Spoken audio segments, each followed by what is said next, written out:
This is a lecture from OpenTuition. To benefit from the lecture, you should download the free lecture notes from opentuition.com. Okay, so did you have a go at that example? Did you get it right? Do you want a little bit of help in terms of how to approach it from an exam perspective and what's likely to be seen as? So let's go through and work it together just to make sure that you're happy with it. So it wants us to go through there and look at the amounts that we see within the financial statements of Panama for the year ended the 31st of December 2015. Okay, so when we're looking at the financial statements, our focus is on the statement of financial position and the statement of profit or loss and other comprehensive income. Okay, so within the statement of financial position, we're going to have the property, plant and equipment held at the revalued amount, okay, less than the accumulated depreciation. And then within the statement of profit or loss, we're going to find any depreciation expense for the year. And then in other comprehensive income, you're going to find any gain on the asset, aren't we? If we have a revaluation, which here, given the title revaluation increase, it looks like we do. So what I would go through and do, read the question. It says Panama bought an item of property, plant and equipment for $80 million on the 1st of January 2012. Okay, so that's about, is it 12, 2012, 13, 14, 15. So that's 4 years ago, okay, based upon our December 15 year end. Had a zero residual value, so that makes life a bit more straightforward. Remember, you're meant to depreciate the depreciable amount, which is the cost less the residual value. So here, there is no residual value, so we will depreciate that $80 million over its useful life, which is here of 20 years. Okay. However, on the 1st of January 2015, so is that there?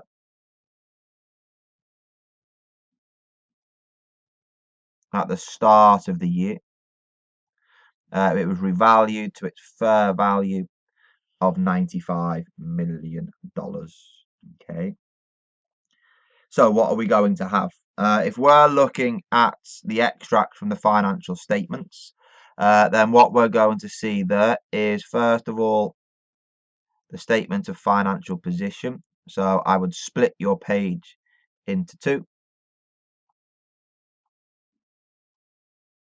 And on the left half, I would have the statement of financial position. And then on the right-hand side, you would have your statement of profit or loss and other comprehensive income. On the SFP, we're going to have, is it your property, plant and equipment? We also had a revaluation, didn't we? So there will be some revaluation surplus within the equity section, or your evaluation reserve. Shall we be consistent and say reserve just to make sure that you don't get confused? Hotel, motel.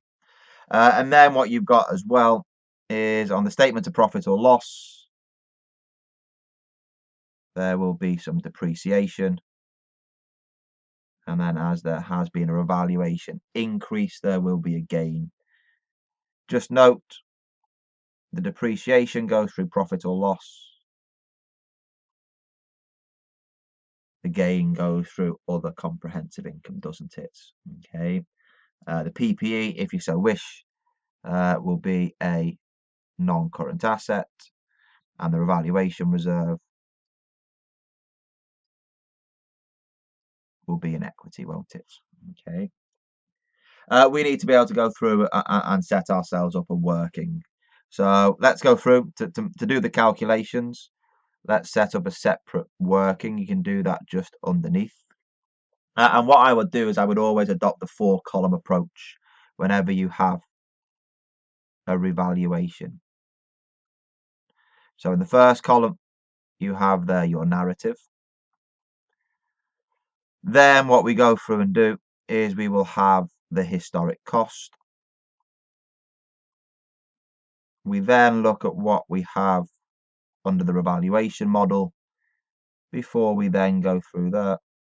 In the final column on the right hand side, look at what you have with regards to your reserve. Okay. It will become clear why as we work it through. Okay, so what we're looking for are several things: the depreciation, the gain, the revaluation reserve, and the PPE. Okay, so what have we got? Well, here was it on the 1st of January 2012, we bought an asset for 80 million with a 20-year useful life. So here we have the cost on the 1st of the 1st, 2012 was there at 80,000, wasn't it?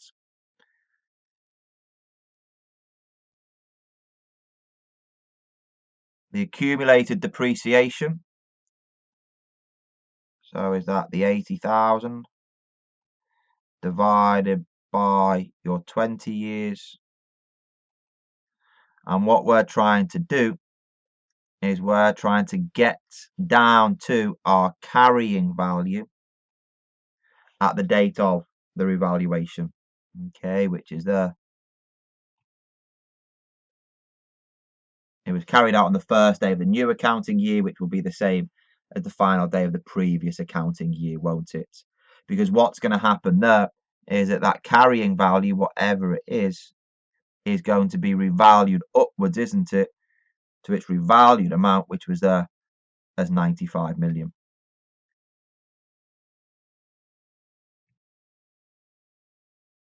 The difference between the carrying value at the date of revaluation and the fair value goes to the reserve, doesn't it?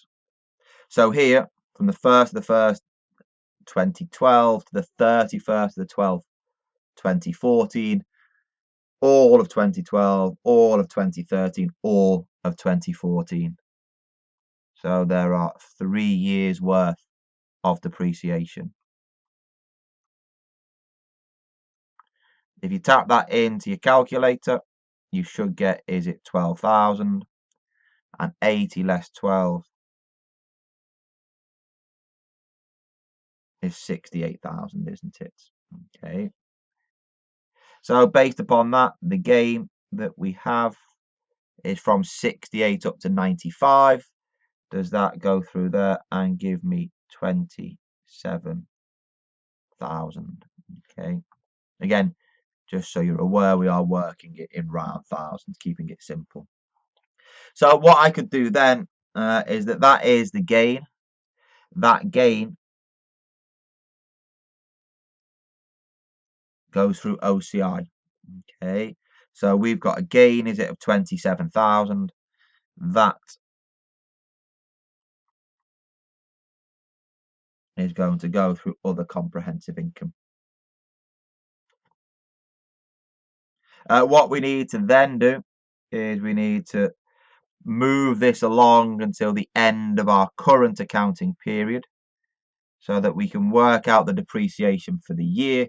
And then what we can also do as well is look at the carrying value at the 31st of December 2015, which is our current year end date, isn't it?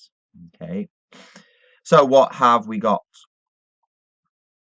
We're not told about any change in the useful life. So the original useful life was there as 20 years, wasn't it? We've gone through and depreciated it for 3 up until the start of this accounting period. So therefore, does that then mean that there are now 17 years left? Okay. So 95 divided by the 17 is that 5, 5, 8, 8. Okay. Got that? Sure. Yeah, just sensible rounding to the nearest thousand. Okay, so that 5588, that figure there is what's going to appear on the statement of profit or loss. Okay, so within my statement of profit or loss, 5588.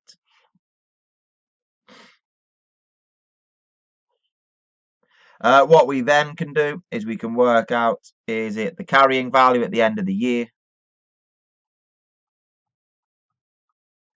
So is that 89412? That's the carrying value, and that will go there on the statement of financial position. Okay, 89412. Remember, under a valuation model, it's the fair value less the accumulated depreciation. So you've got 89412. So on the face of my SFP, I have 89412. And then the hard bit, the really challenging bit, is to do that reserve transfer. The fact that what previously would have happened is that we'd have charged, was it 4,000 depreciation, so being the 80,000 divided by 20 years. That's what we would have charged as a depreciation expense, isn't it? But because we've revalued the asset, we've charged extra depreciation on what we would have done without the valuation. So the excess depreciation we are allowed to go through and process as a reserve transfer. And the excess depreciation is there's 1588. Okay, so what you've got there is that now 25412, which is now your revaluation reserve on the statement of financial position. Okay, so what we have here, the revaluation reserve is there, is it at 25412. Okay, that there gets the VH very hard. Okay, that's challenging. Okay, and I think the depreciation is possibly the easier bit to deal with within that question, because given that here the revaluation took place at the start of the year, we can work out the number of years that are left. So you just take that fair value and depreciate it over the remaining useful life of 17 years. Okay, excellent. Whilst we're there, and we've got a little bit of time, it might go through there and blow your brains. Okay, but let's just go through there, and shall we put in the journal entries for what we've just done? Okay, so if we're looking for, is it the year end, the 31st of December 2015,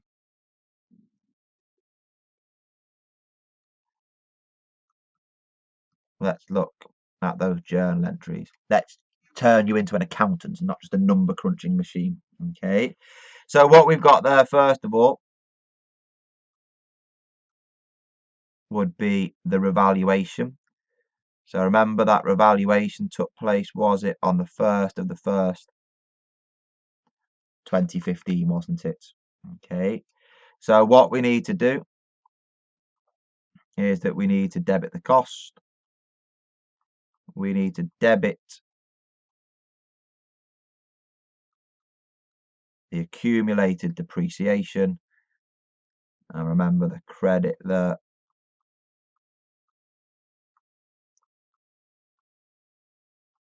was the revaluation reserve, wasn't it? Okay, so what we've got there, the credit to the revaluation reserve was 27,000, wasn't it? As we increase the asset from, was it the 68,000 up to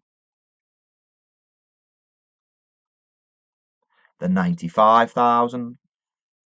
The accumulated depreciation, a debit to accumulated depreciation, will reduce the accumulated depreciation. So remember what we did is we cleared out, don't we?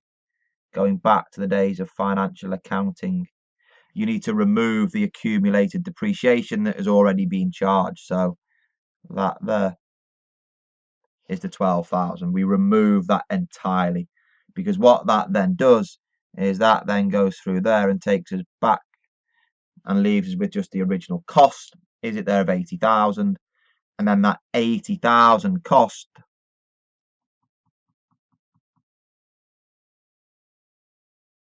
needs to be increased up to the 15. Okay, sorry, by 15 to the 95. So we debit the cost, increasing the cost. Is that there? By the 15,000. And that cost has just been increased. Is it from the 80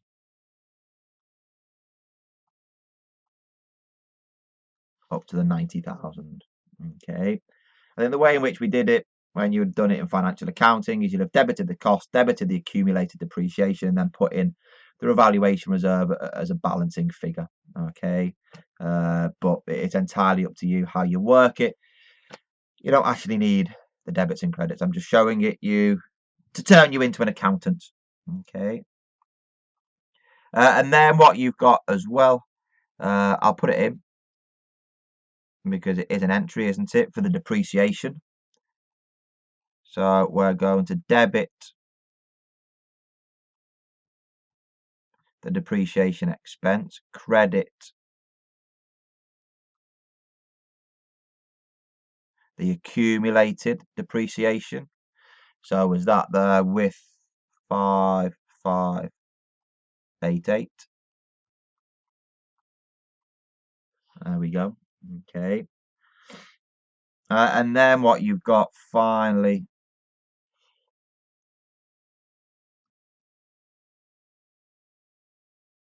is the reserve transfer.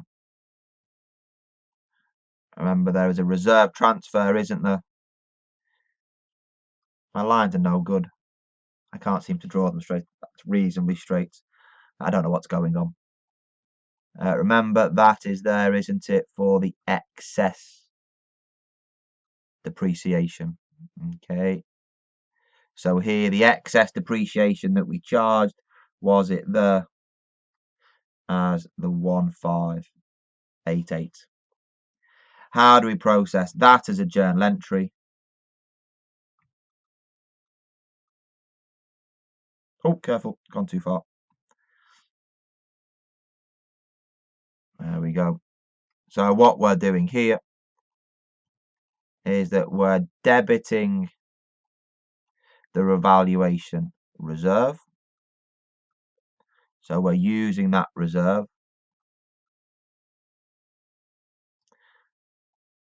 And a debit to reserves will reduce it. Okay. Because what we're doing is we're taking it from that reserve that is effectively non-distributable, okay, and transferring it to a distributable reserve, being your retained earnings. Why are we taking it from a non-distributable to a distributable reserve? Well, what we're trying to do there is we're trying to be fair to the shareholders, because what's happened to the shareholders is that their distributable profits will have fallen, won't they? Okay. The depreciation that's now being charged is this 5588. It should have been 4,000. So it's reduced the profits due to the higher amount of depreciation. And that's a little bit unfair, because if you're reducing the profit, you're reducing the dividend capacity, the potential legally to be paid a dividend out of your retained profits. If the profits are lower because of this extra depreciation, let's go through there and make a change to those profits, not through profit or loss, but through the retained earnings. And where this will then therefore be done is that both of these adjustments will be done within the statement of changes in equity. So you will see a reduction to the revaluation reserve and an increase for the retained earnings for any excess depreciation in the year. Okay, excellent. Everybody reasonably happy with that? Okay, great. Have a work through those journal entries. Make sure that you're happy with them before you then go through and progress on to example number 2, which deals with our revaluation decrease. I'll see you all then.